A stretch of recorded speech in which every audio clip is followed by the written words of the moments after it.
Imagine you are the CEO of like a multi-billion-dollar global consumer brand, Okay. and you just spent millions of dollars, right, auditing your entire supply chain Mhm. just to publish this massive, highly detailed report on your company's carbon footprint. Which is a huge undertaking. Exactly. And you didn't do this for PR. You did it to comply with sweeping new European laws. Right, you had to. You had to.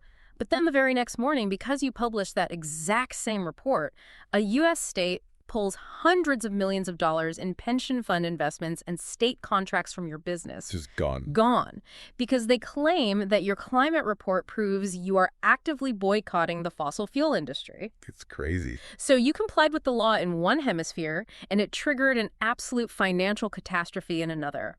Welcome to the fractured reality of global sustainability. It is, it's just a phenomenal trap for these companies. Yeah. We spent a decade assuming that tracking corporate climate impact was eventually going to look like standard financial accounting. Right, just numbers on a page. Exactly. We assumed a metric ton of carbon would be treated like a dollar or a euro, like this universal metric that you tally up, put on a global ledger, and everyone just agrees on the math. Right. But the physical reality of carbon emissions has collided violently with the legal reality of sovereign borders. And that collision is the focus of our deep dive today. We are pulling from this really fascinating university lecture by Professor Mikhail Kostela at the ICMA Center. It's a great source. It really is.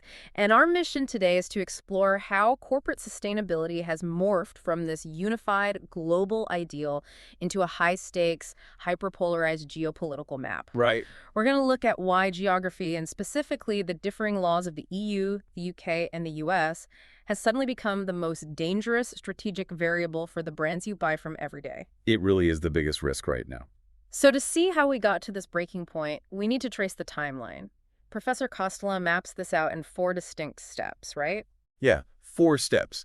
So the first step is the one I think most of us are pretty familiar with. It's the voluntary era. Right. From the 1990s right up through the 2000s, sustainability reporting was essentially, well, it was a marketing exercise. Greenwashing, basically. Pretty much. Companies chose their own frameworks, they ignored whatever made them look bad, and they just published these glossy brochures. Like, look at this tree we planted. Exactly. And comparing the climate risk of 2 different companies was mathematically impossible. Yeah. Yeah, because they weren't speaking the same language. Which pushed regulators to step 2 in 2017. Right.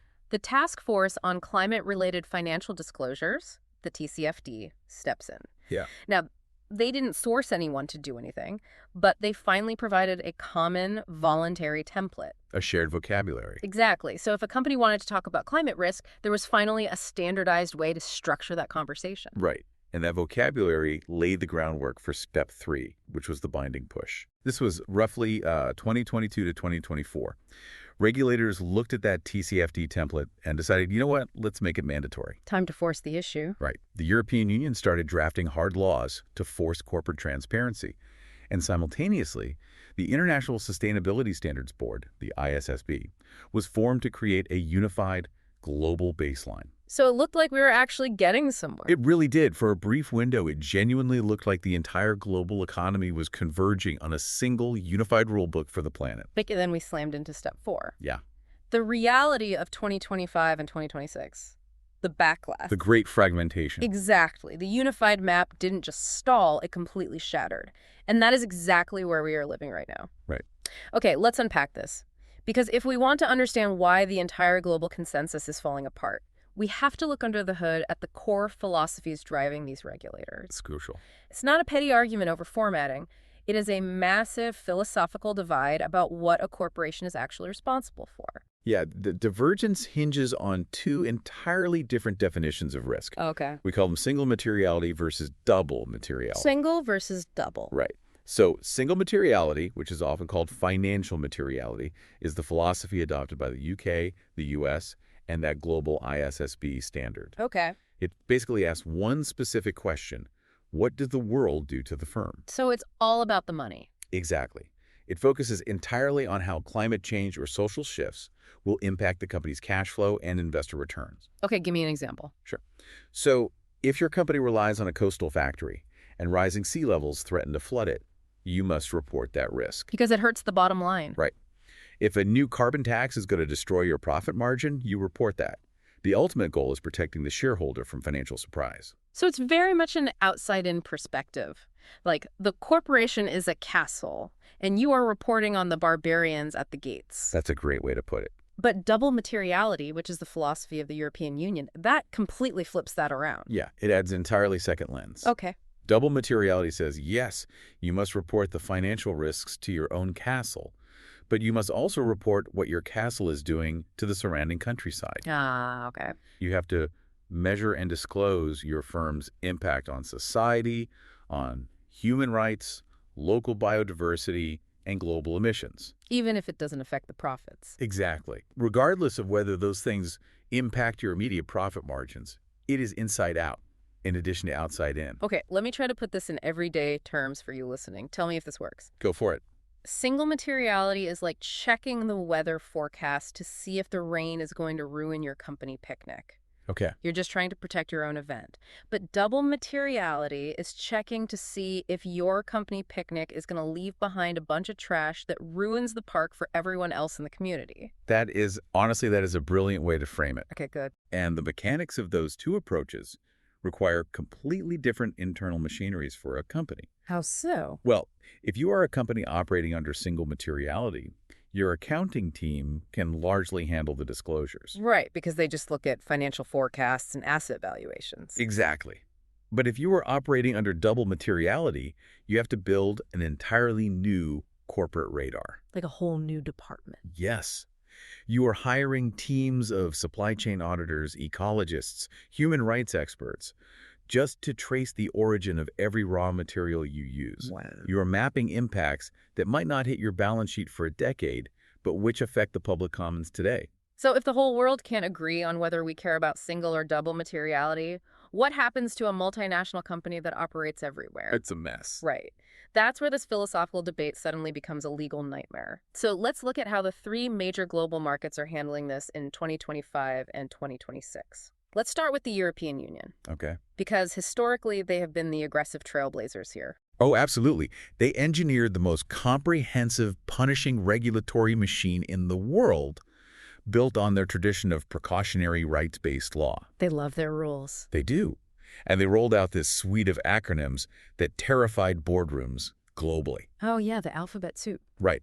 First, the CSRD, the Corporate Sustainability Reporting Directive, that mandated that massive double materiality data gathering we just talked about. Okay. Then they introduced the CSDDD. That's a lot of Ds. It is. But this one moved beyond just reporting. It essentially meant that if a factory in your supply chain halfway across the world is dumping chemicals into a river, you, as the European buyer, are legally on the hook to fix it. Oh, wow. So you are responsible for your supplier's bad behavior. Exactly. And finally, they launched the CBAM, the Carbon Border Adjustment Mechanism. Okay, what is that? It's basically a tariff. It forces importers to pay a tax on dirty materials like steel or cement coming from outside the EU. So you can't just buy cheap, dirty steel from somewhere else to bypass the rules. Right, ensuring clean European producers aren't undercut by unregulated foreign competitors. So it sounds incredibly robust, like a totally sealed system. But then the geopolitical winds shifted, and we saw a massive retreat. A profound retreat. And it was driven by raw economic panic. Yeah. European politicians started looking at the data, specifically through a major analysis known as the Draghi Report, and they realized their businesses were drowning. Drowning in paperwork. Exactly. Imagine a mid-sized German manufacturing firm. Instead of investing capital into developing cleaner technology, they were spending millions hiring consultants just to map out their tertiary supply chains to satisfy the CSRD. So the reporting costs more than the actual green initiatives. Right. They just couldn't compete with American or Chinese rivals who didn't have that overhead.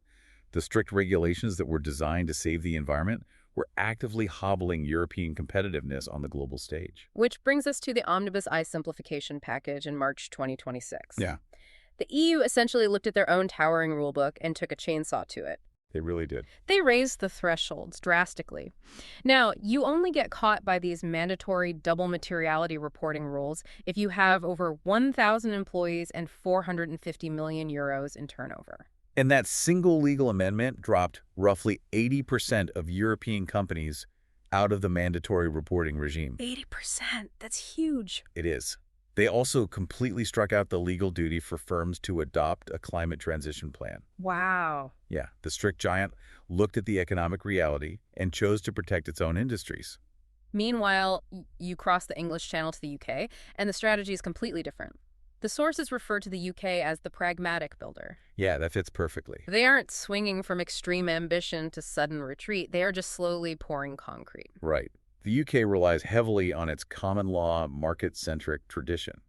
They looked at the EU's double materiality experiment and passed on it. They said, no thanks. Exactly. Yeah. Instead, they adopted that global ISSB baseline we mentioned earlier. A single materiality one.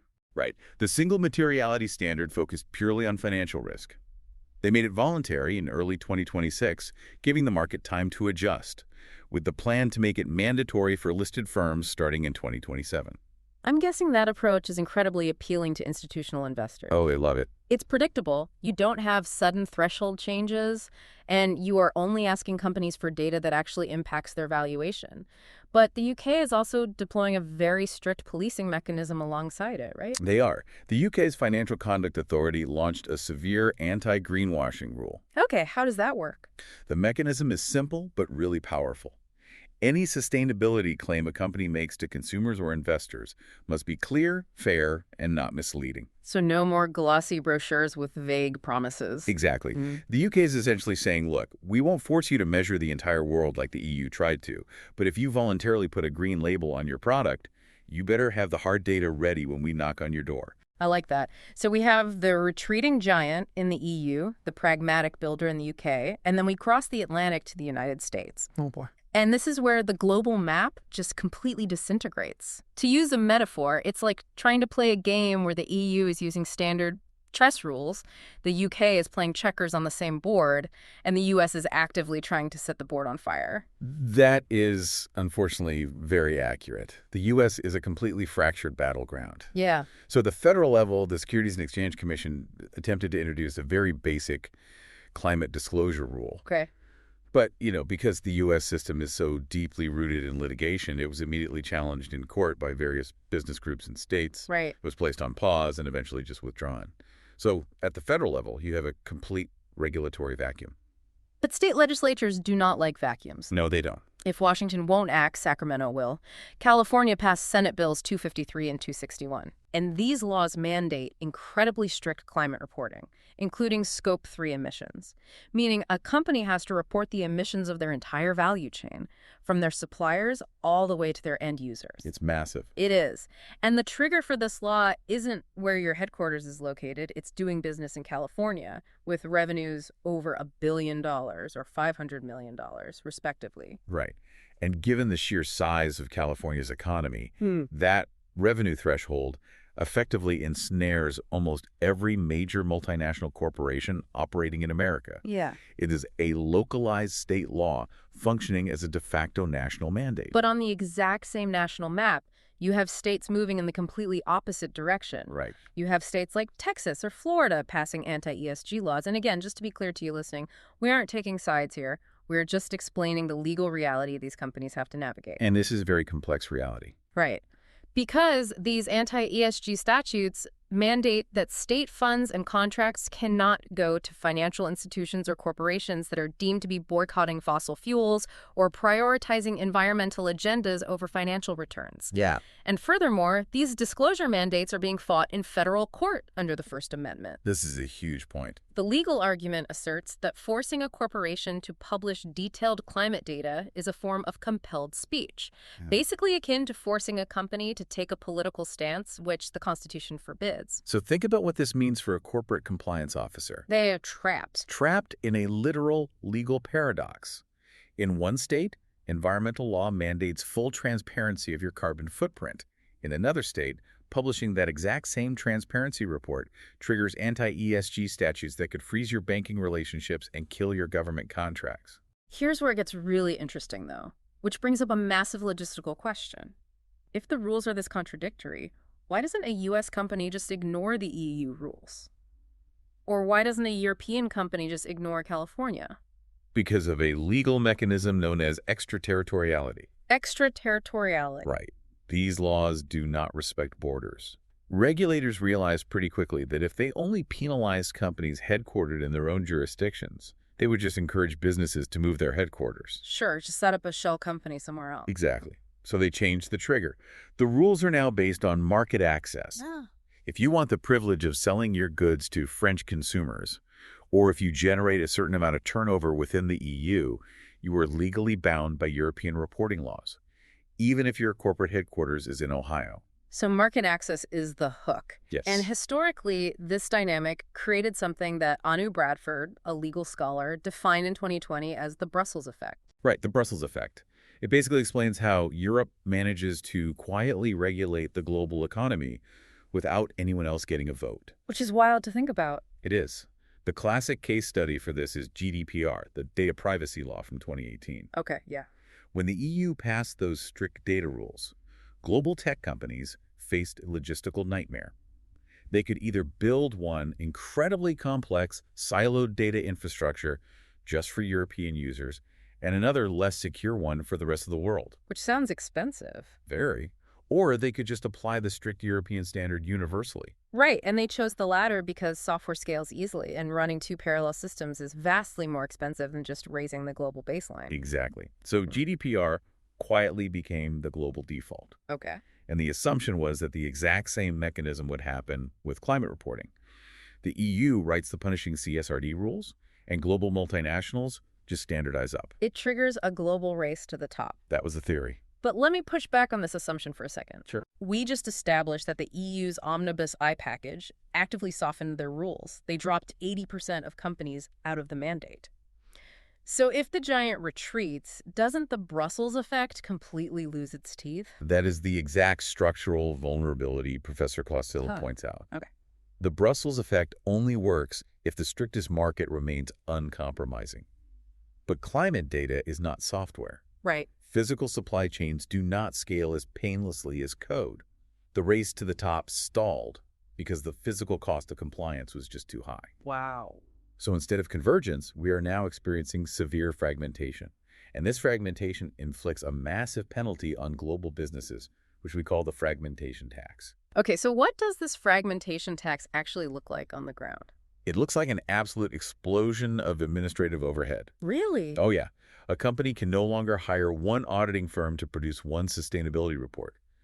Because the rules didn't converge, they now have to maintain completely different internal data architectures. They need one team calculating single materiality for the UK, another team calculating double materiality for the EU, and a third legal team trying to navigate the compelled speech landmines in the US. It sounds like a nightmare. It is. They are running parallel software systems, paying multiple external auditors, and spending thousands of hours trying to reconcile why their corporate carbon footprint looks completely different in London than it does in Los Angeles. And I imagine that isn't cheap. It costs millions of dollars. And the tragic irony is that it doesn't remove a single ounce of carbon from the atmosphere. Wow. Okay, so let's move from the macro theory to the micro reality. Let's do it. How does a real executive board actually survive this? Let's invent a company to run through this gauntlet. We'll call it Meridian Group. Okay, Meridian Group. Meridian is a massive consumer goods company. They are headquartered and listed in the UK. They have heavy manufacturing facilities and huge sales volumes in the European Union. And they easily clear $1 billion in revenue in the United States. A classic multinational footprint. Right. And it means Meridian is caught in all three legal nets simultaneously. They owe ISSB reporting to the UK, they are hooked by the EU's double materiality rules through market access, and their US revenue subjects them to California's climate laws, while also exposing them to anti-ESG retaliation in other states. So you are sitting in the boardroom of Meridian Group. Sweating. The fragmentation tax is eating into your profit margins, and you have to make a strategic choice about your data. And the internal voices are at war. Naturally. The Chief Sustainability Officer, the CSO, is demanding harmonization. They want to pick the highest possible bar, the EU double materiality standard, and apply it globally. Right. They argue it creates one single source of truth, it's highly credible, and it future-proofs the company against any new laws. And it is a structurally elegant argument. but the chief financial officer and the head of the U.S. business will immediately veto it. Oh, absolutely. They're demanding localization. Their strategy is to do only the absolute bare minimum required by law in each specific jurisdiction. So keep it separated. Right. If the UK only asks for financial risks, give them exactly that and nothing more. The CFO views harmonization as gold plating. Gold plating. Yeah, spending millions to gather and publish data that a specific local regulator never even asked for. But wait, if harmonizing creates that impossible political trap we talked about, where publishing EU data gets you blacklisted in the US, Right. and localizing triggers a massive fragmentation tax of running 3 different auditing systems, I'm guessing companies are trying to build some sort of hybrid middle ground? They have to. Neither extreme is survivable. Right. Professor Costola identifies this hybrid solution as the floor plus local approach. Floor plus local. Right. Smart boards realize they cannot have 3 disconnected systems, but they also cannot broadcast all their data everywhere. So how do you architect that mechanically? Well, you build a shared universal foundation. That is the floor. Okay. Usually this is an ISSB-aligned data core. Yeah. Remember, that is the single materiality standard focused purely on financial risk and investor data. The UK approach. Exactly. It's high quality, it's standardized, and it's legally safe in most jurisdictions. Yeah. So the company builds that system once, and it serves as the baseline for the entire global operation. Okay, that makes sense. Then they isolate the risk by treating the other jurisdictions as modular add-ons. The local partner. Precisely. Yeah. For their European subsidiary, they bolt on the extra double materiality impact modules required by the CSRD, but they only apply that data architecture to the EU operations. Ah, I see. For California, they generate the specific state-level filings. They are containing the fragmentation tax by sharing a core data architecture, but they are mitigating their legal exposure by only producing the hyper-specific politically sensitive data in the jurisdictions that legally compel it. It's essentially building a firewall between your European environmental data and your American political exposure. Yes. It's a brilliant survival tactic. But okay, so what does this all mean for you, the person listening to this right now? Why should you care about the internal data architecture of Meridian Group? Because this invisible regulatory geography entirely dictates the behavior of the corporations shaping our world. Yeah. It influences where they build their supply chains, how they allocate their capital, and crucially, how honest their public claims actually are. Right, because when you are looking at a brand's website and they are making these sweeping emotional claims about their global commitment to the environment, Professor Costola provides a fantastic lens to cut through this spin. He does. You can categorize corporate behavior into 3 buckets: value, cost, and theater. Right. Value is when a company genuinely builds that robust floor plus local system. They navigate the conflicting rules efficiently, and they actually use that baseline data to identify inefficiencies, reduce energy use, and manage real-world risks. That's the ideal scenario. But cost is the unavoidable friction. Right. It's the tragedy of the fragmentation tax, where well-meaning companies just bleed resources trying to reconcile spreadsheets across contradictory legal regimes. But theater is what you really need to watch out for. Absolutely. Theater is when a corporation hands you this beautiful sustainability report highlighting their unified global standards. With lots of pictures of trees. Exactly. But if you dig into the footnotes, you realize they're only executing those strict environmental standards in the EU, where they are legally terrified of the regulators. Right. In jurisdictions where the rules are lax or where no one is looking, they quietly drop those standards entirely. The global commitment is an illusion. It's just localized compliance, masquerading as corporate virtue. And understanding that distinction completely changes how you evaluate every corporate claim you see. It really does. But, if we step back from the mechanics of compliance for a second, there's a really fascinating philosophical question sitting underneath all of this. Okay. Throughout this deep dive, we have framed the divergence of these rules, the fragmentation of the map, as a massive headache. Yeah, a massive tax. Right. We automatically assume that a single, harmonized global rulebook is the ultimate goal. But what if it's not? Interesting. Where are you going with this? Well, while convergence and a single rulebook certainly make life easier and cheaper for multinational executives, does competition between these legal frameworks actually serve society better in the long run? Think about it. Yeah, think about it. The EU is testing a highly interventionist, double materiality approach. The UK is testing a market-led, investor-focused approach. California is experimenting with aggressive local mandates. Right. Does this friction force us to see which system actually drives capital toward cleaner technologies fastest? Is it possible that a messy, fragmented global landscape is actually a feature, not a bug, allowing us to road test different solutions to the same existential problem? That is a phenomenal thought to leave on. The next time you hear a multinational CEO complain about the crippling complexity of global regulations, or the next time you wish we just had one simple number to define a carbon footprint, it is definitely worth asking if a little bit of messy, high-stakes competition might be exactly what the system needs to evolve. Absolutely. Keep digging deep, keep questioning the numbers you see, and we will catch you next time.